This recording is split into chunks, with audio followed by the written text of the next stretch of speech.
Welcome to our podcast with Life Gives You Lemons. I'm Kevin Henry, and my partner in crime in life is Pommy Henry. I have a rare disease known as spinal cephalar ataxia, which is a neuromuscular disease. This has left me mobility challenges while I speak with a speech impediment, noise-induced anxiety. Living with these disabilities for over 20 years, we have developed helpful hints and life lessons that we would like to share with you that has made our life easier and possible in some cases. We consider ourselves disability advocates and intend to educate ourselves and you about other disabilities and issues, and also talk about things we find interesting and frequently encounter when we're out and about. Hey, welcome back, Kevin. Well, thank you, Pommy. What are we talking about this time? Well, this time, you know how I told you that happens in our life sometimes gets told on the podcast? Yes. So this month, we're talking about fraud. Okay. You thought something else, huh? Not the first thing that came to mind, but all right. Well, let me tell the story. So Kevin always asks me what I want for Mother's Day, give him a couple choices, and then he chooses from what I like. It's safer for him that way. He got me a vacuum one time. Was not very happy with that vacuum. We have a rule, no appliances for holidays. Ladies, am I right? I'm right. He didn't understand it. So anyways, I was looking through Facebook and I found a web page or a site that advertised birds sitting on a wooden branch. And my house is decorated, living room is decorated in birds. I have birds all over the house. And so I thought there was 3 of them. So I thought, oh, how cute. For Mother's Day, that'd be a perfect Mother's Day gift. One for me, one for Kevin, and one for our daughter, Rose. And then, so I gave him the list, and I thought, there, click, click, click, that's done. A couple hours later, I hear, Palmy, coming from the computer room. And I come in there, I'm like, yeah? He goes, I think we have a problem. Now I'm going to let you Kevin tell you the rest, because I was not involved in that part. I was just in the wanting part. Hey, you weren't involved in the part where I told you we're not buying it? Yep, nope. Okay. I looked up the website. The first thing I did, I guess it's Facebook Marketplace. Is that what it's called? No, just Facebook. It was Just Facebook? Yeah. Okay, I looked at the ad, and then something didn't seem right. So I looked up the company, the website name, and noticed there were a bunch of ads on Facebook that had the same URL. So I said, well, that seems a bit odd. So I looked up the website on just a Google search, and the first 5 responses I got were, whatever you do, don't go to this website. I was like, okay, this isn't good. So I started reading them, and it's a known scam. These are like websites that were put up by people that had gone to the website. So I said, yeah, I don't think I'm going. And then I broke the bad news to Pommy. Well, see, the sad part of this all is the reason I was really attracted to this. I mean, I like the bird statue. That was fine. But it was advertised to have been made, and the income goes to a vet, military vet, who had lost both his legs. And so, you know, you always want to support good supporting. It kind of taints my view of commerce, I guess, that they would use such a touching story, because they had the whole story laid out there about how he lost his leg, where he lost his legs, and how this is how he gets his only income. So it made me sad. Sad and breathless, huh? Sad, birdless, but thankfully not moneyless. Kevin saved our money. So because of this, and then right immediately afterwards, I went out to the mailbox and I found 2 AARP magazines. And again, this is not sponsored by anybody mentioned here, but where they were 2 articles, huge articles about fraud and how and why and where and all that stuff. It had all the details in there in the AARP magazine. And then I was watching CBS Sunday morning and I saw a story about a woman who had a romance, and we'll talk about that later, scam, and lost her life apparently. She has been lost for almost a year and a half now, so they don't know where she is. And she was caught up in this, had given away a lot of her money prior to this, and then suddenly disappeared. So I'm sure people have read about or heard about all these scams. But so that led me down, a wormhole all the way to see exactly, because I see it on my Facebook page a lot, and I see it on my email. I get a lot of scam emails, and text, same thing. So this led me down a wormhole of what kind of scams are there? And I have an answer for us all. Do you want me to share? Sure. Apparently you've already been down this because you knew exactly what to do.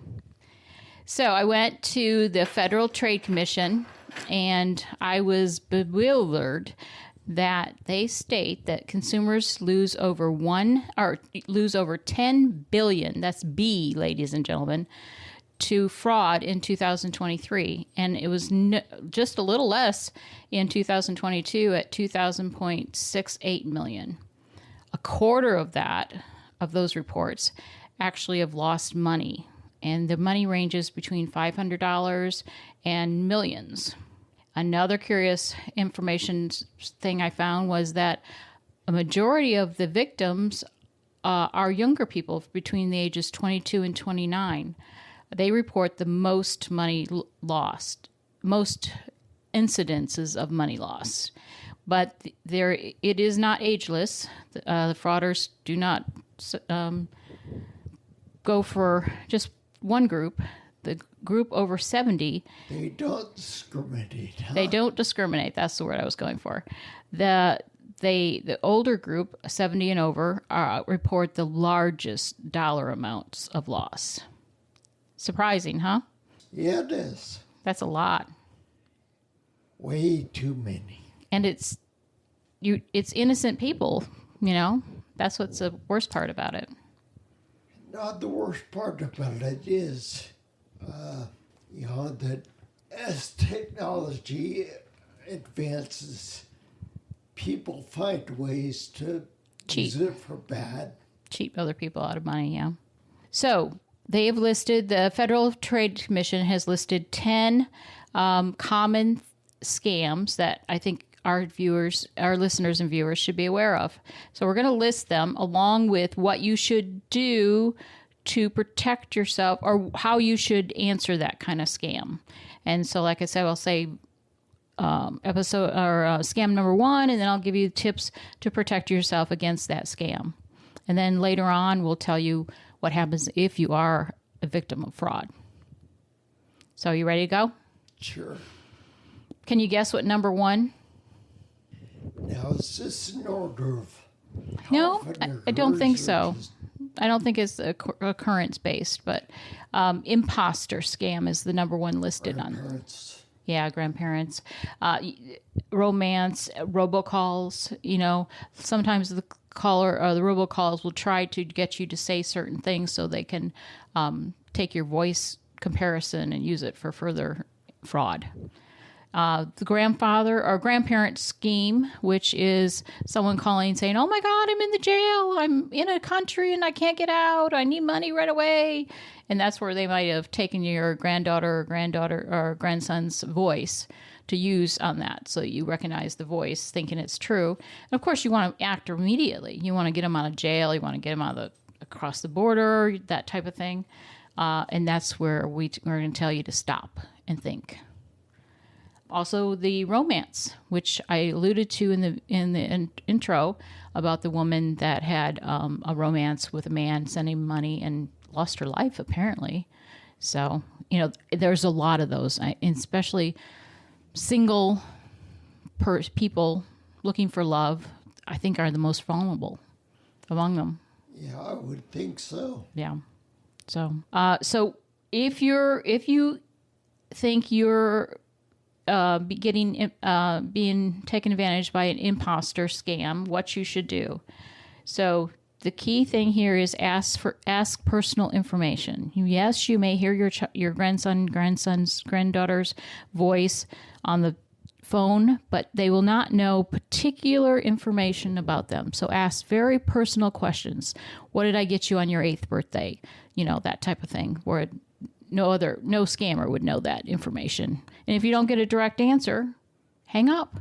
Stop communications. It's kind of cold to say, just hang up, but you have to realize that's not your relative. So right, they also often impersonate firemen and police officers and sheriff's officers trying to gather money. Yeah, just because somebody says they're who they are on the phone, you should always be able to verify it. Yeah, and verify and then call them back. If nothing else, say, I'll call your organization back. I was going to say local firemen or policemen will have you call the station back and ask for them by name. Well, you want to make sure you're using your own phone number, because a lot of times they give you a number that's been connected to them. So that's number 1, the imposter scam. Number 2 is online shopping scams. I have to say I've been a victim of this. There was something on Facebook again. So we're seeing this theme here, Kevin, where they were giving away really good stuff for very little amount. I think I lost under $30.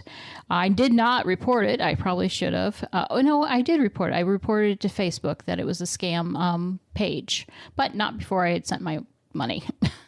So always look for red flags, because what they're doing is trying to get you to make a quick decision.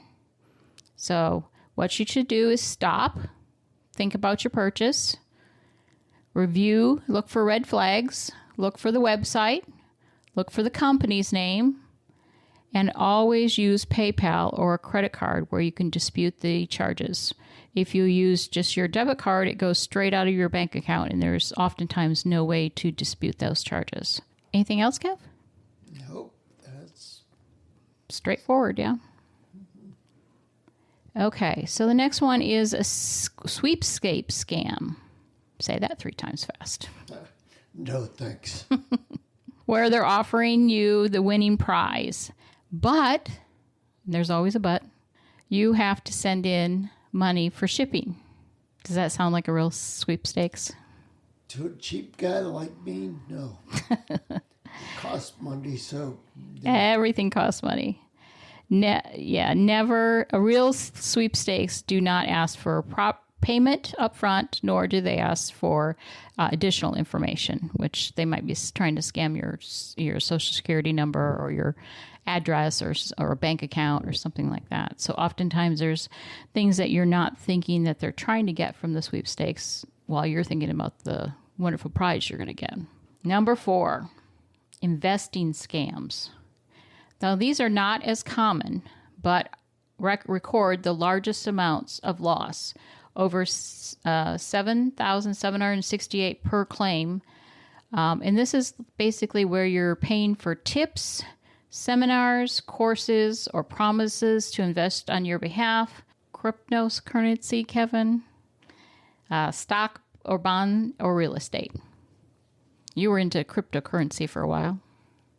No, I was just reading about cryptocurrency for a while. There's a difference. Yeah. Investigating, huh? Yeah. I've never owned any cryptocurrency. No? I think my brother-in-law hasn't he? Yeah. He's made some money on it, but he's lost a lot too.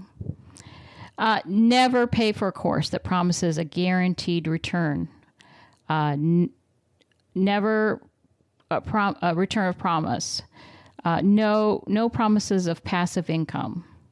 For that kind of stuff, there's actually a Federal Industrial Regulative Agency, FINRA, that offers free tools and sites free of charge that you can look up anything if you might be interested in stock selling or purchasing or cryptocurrency. I think there's even a thing on crypto. Isn't that one of the ones where you went to look up information?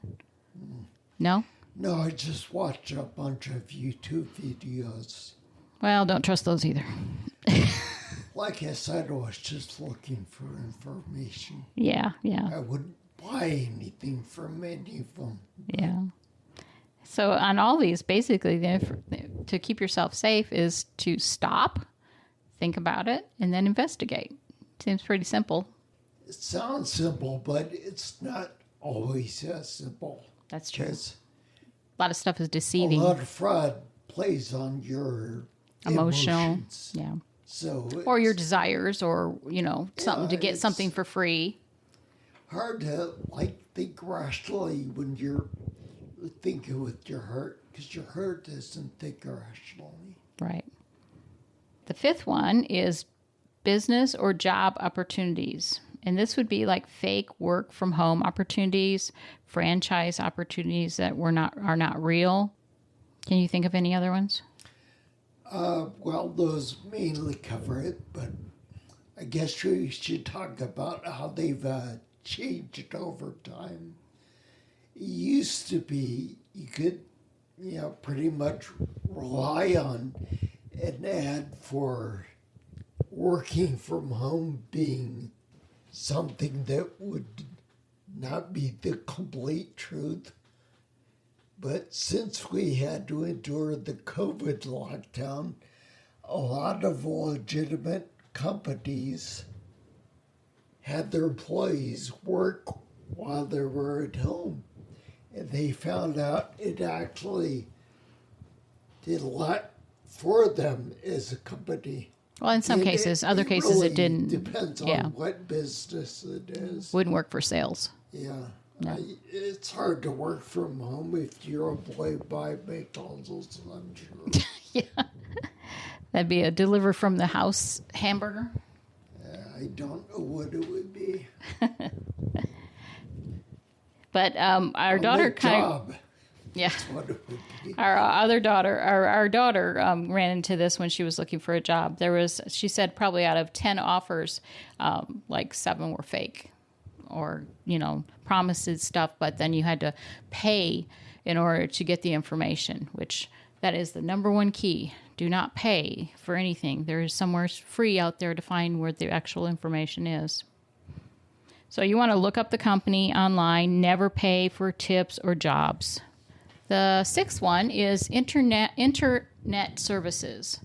These would be fraudulent websites selling ads, online payment services, video games, virtual reality, social media networks. Lots of those out there. I think a basic caution would be careful when you're online.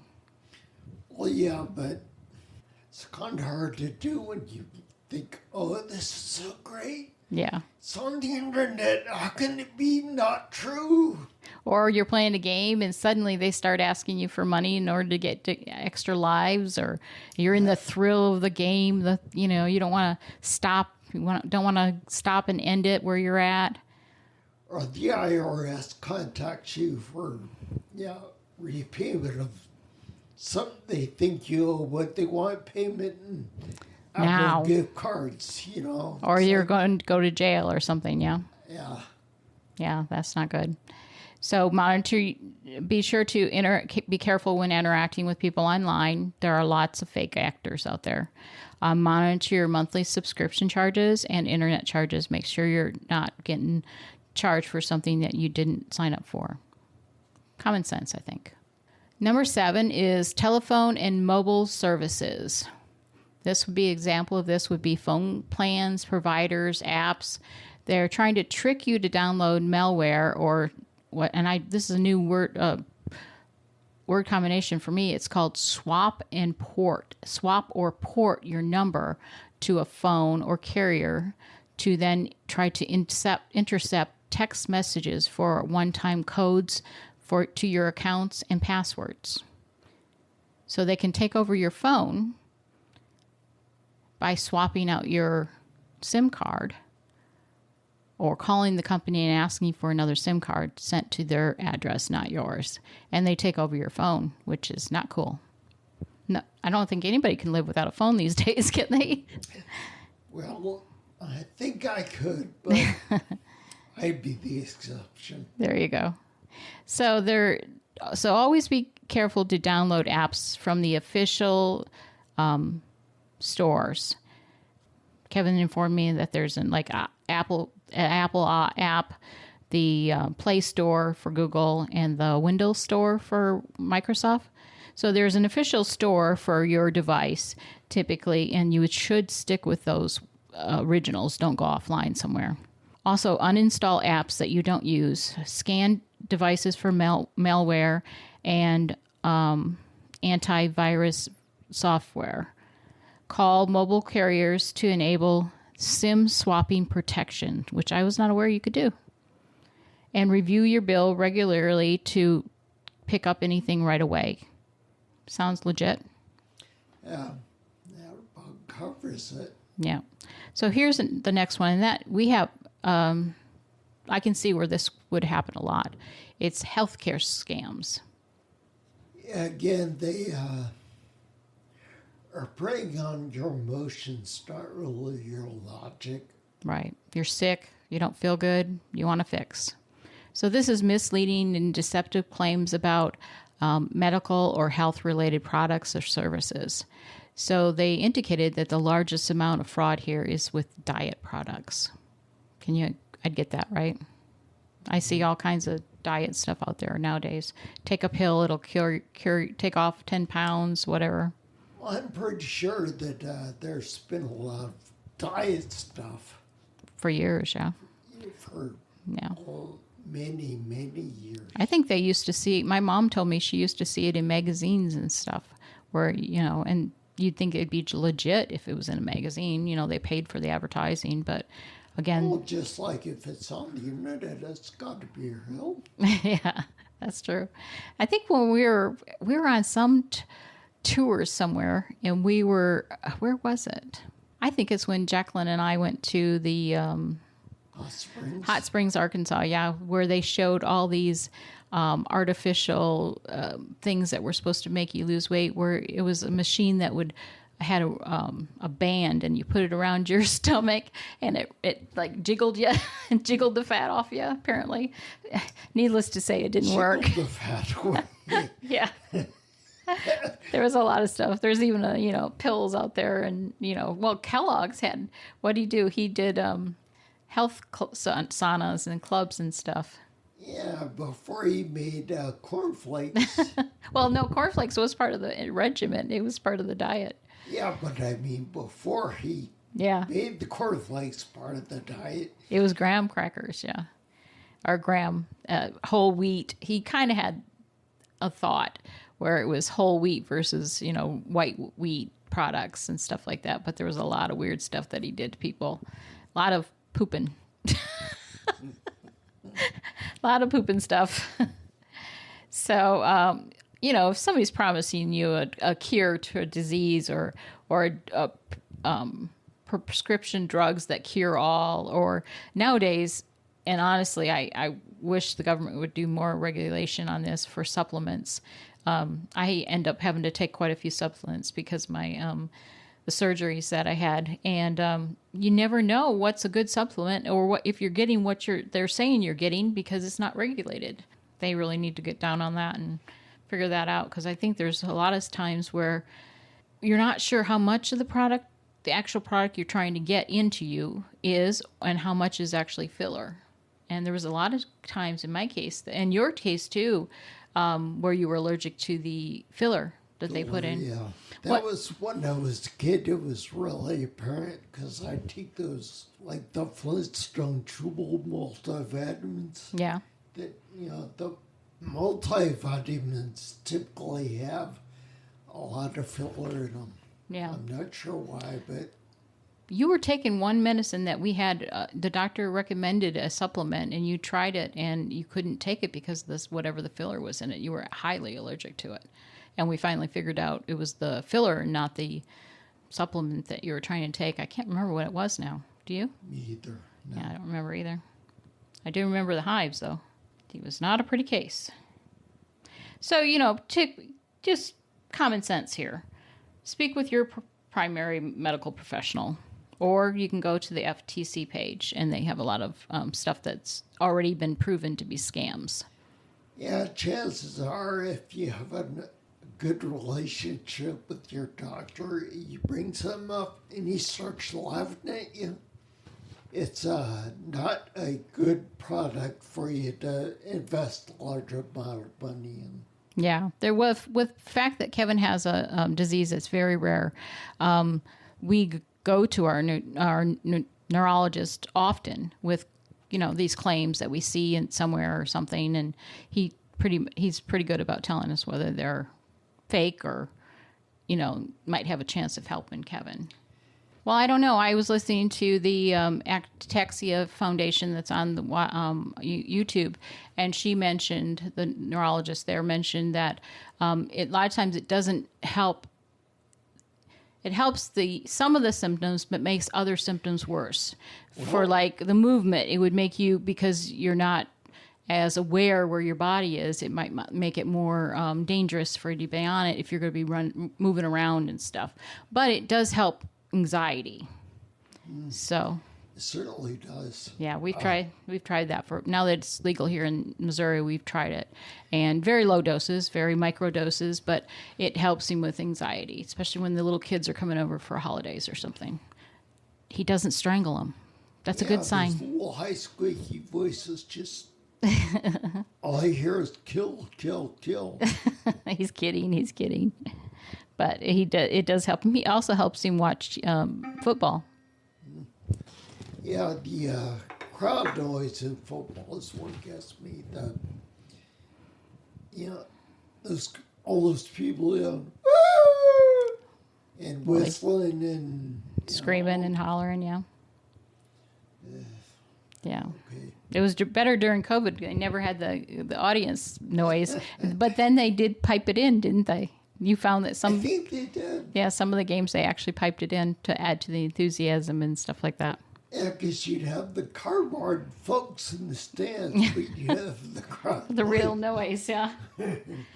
So next one is a little kind of in our sights again, because we do a lot of traveling. And so the next scam is called the travel, vacation, or timeshare plan scams. And they said, I read an article or listened to an article on YouTube about the increase of the fake timeshare plans have increased since 2020, because everybody was locked in and couldn't go anywhere, and suddenly you were released, and lots and lots of travel pursued after that, and it's continued up until this day. They said travel is very high on people's list of what to do, and low cost vacations. And we know that it is very difficult to get out of a timeshare. Oh, yeah. Yeah. So we belong, to give you a little hindsight here, we belong to Disney Vacation Club. And that we started that back when you first were diagnosed, right? Yeah, we started that a long time ago. Yeah, we eventually paid it off. And we feel we got our value out of it. But that's just our opinion. Again, this is not sponsored by Disney, and we wish, but it's not. But we do really enjoy our vacation club plan. And if we wanted to get out, I know there are easier ways to get out. One thing is bad is the maintenance fees, but I think we've heard that Disney is one of the easier ones to get out of, because there are so many people that are willing to buy it from you. Right. But there's a lot of scams on that too, where we went on a vacation to Hilton Head under a timeshare type of situation, and thinking maybe we've always wanted to live in Hilton Head or visit Hilton Head, so we thought maybe it would be something we'd be open to. And we did listen to their little spiel, but things that kind of hit home were they could only give this the price for one day. What was another one? Based on our record, they gave us, an additional discount. Right. So, Suddenly we were able to have additional discounts. but I think those were more sales, Pitches. or, sales missteps into the gray area, not out and out fraud by the company. Right. So basically, you need to investigate the company, search it online, look for reviews. Don't give deposits the day of, and there's no such thing as 1 day price only. If they're going to watch your business, if you actually investigate it and come back and find that it is something that you're interested in getting into, then I'm sure they will honor it. There's no such thing. They're just trying to pressure you into the sales pitch. So the last one, and I think we've all kind of heard some of these, it's called the foreign money scam. And, you've heard that story about the prince that wants to give you money, Kevin? Yeah. Way too many times. Yeah. And so basically it's a fraud where they're asking for you to exchange your money for his money, but then he suddenly overpays you, and so he needs you to pay him back. And so, yes, you see the money in your account, but it is a fraudulent check that has brought that money into your account. And because it's international, it takes so many days for your bank to check that out.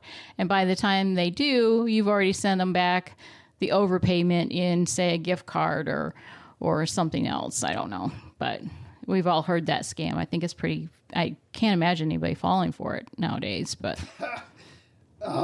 Be careful when you say that. Well, I'm sure there are people that will still fall for it. Right. Well, don't ever do that. If they request money, say no and investigate. So say you do find yourself as a victim of one of these fraud schemes. Do you know what to do? I do, but before you tell everybody else, I'd like to actually talk about present times. Oh, sure. And what the authorities, I guess, Are warning about now? worrying about now. That's the Summer Olympics in Paris. Right. There are ways you can tailor most of these frauds with a Paris Olympics twist. And nobody knows how it's going to be done because the time for those frauds has not come yet. Yeah, I could see where they could do any of these 10. Yeah. Any of them would apply to it. Yeah. And be valid too, calling to say you're in jail or in another country, or you're lost in another country. Or your car's broken down. Yes, There you go. it's rental, but if they wait until the morning to sort it out, they won't be able to see their Event. Olympic event they bought the ticket for. There you go. Yeah, I could see where that would fall through in any of these categories. Yeah, beware, ladies and gentlemen, especially during this And next... now would be a great time to, see what you should be looking for. Okay, well, this is if you've already been a victim. So you should contact the relevant companies, your credit card, banks, payment apps, social media platforms, and report what's happened, because the more they know, the more they can fight this fraud. And the typical place where you should do this is the Federal Trade Commission, the FTC. And specifically go to the FTC website. FTC.gov. And on there, you'll find report fraud at ftc.gov. And don't hesitate. Go right there. You might not always get your money back, but at least someone else will be warned that this particular scammer is out there. And the FTC should be your first stop because they also have links to the specific office or agency you should be report to next. Right. Because the FTC website changes often. I don't know this is still the case, but they used to list some of the more common ongoing scams of the time. Yes, that's true. I saw that on there. So number 3, if you think that your identity has been stolen, report it to identitytheft.gov, and I believe that link is also on the FTC website.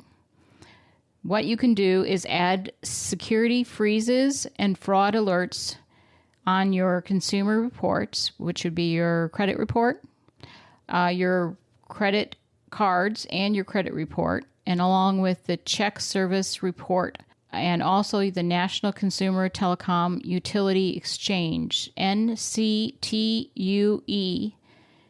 is the acronym, yep, for that report. You also should improve your account security with unique passwords. Turn on the multi-factor authentication and use passcodes. Now, Kevin, I wasn't aware what a passcode is. Do you know what that is? I do. Passcodes are basically what we've been using up to this point for almost everything. Passwords, you mean? Adding two-factor authentication means you may still have a passcode, but they're going to send you an email as well, or a code via text That you have to enter? Supply before your transaction can proceed. And that all adds extra security to your accounts, right? Well, almost anything that adds extra inconvenience adds extra security. Yep. I have a little book that I hold all my passwords in, and otherwise I would not remember them all. And Kevin actually has something on his computer that keeps them. I have a password manager, yes. Yeah. So there's multiple ways you can do that and still keep track of what you're doing. You should also monitor your credit for fraud and on a regular basis. There's companies out there that you can join that will give you like every 6 months or whenever there's a movement in your credit report type situation where you should be you are notified of it. I know my daughter has it on her on her banking account, and I think my Discover actually has it also, free of charge. You can check on your credit report at any time and see if there's anything fraudulent on there. And then there's ways of going in there and correcting it if it is actually fraudulent. So, or identity stealing or something like that. So, well, I found this really interesting, Kevin, and I hope that our listeners and our viewers appreciated it too. I hope so. I hope it's something they can use as far as what to look for in red flags. Yeah. And if you find those birds, email Kevin. I still want them. I haven't found anything else I want to put on my list yet. Okay, folks. I'll see you next time. Unless they hear from you about the birds. Bye. We are always looking to improve the podcast, so if you want to hear a specific topic, have a differing opinion, want to add something to the conversation, drop us an email. Our contact information is listed on our website. It's www.whenlifegivesyoulemons.net. We have recently added a companion YouTube channel called Making the Lemonade. If you enjoy the podcast, continue your enjoyment by joining us on YouTube.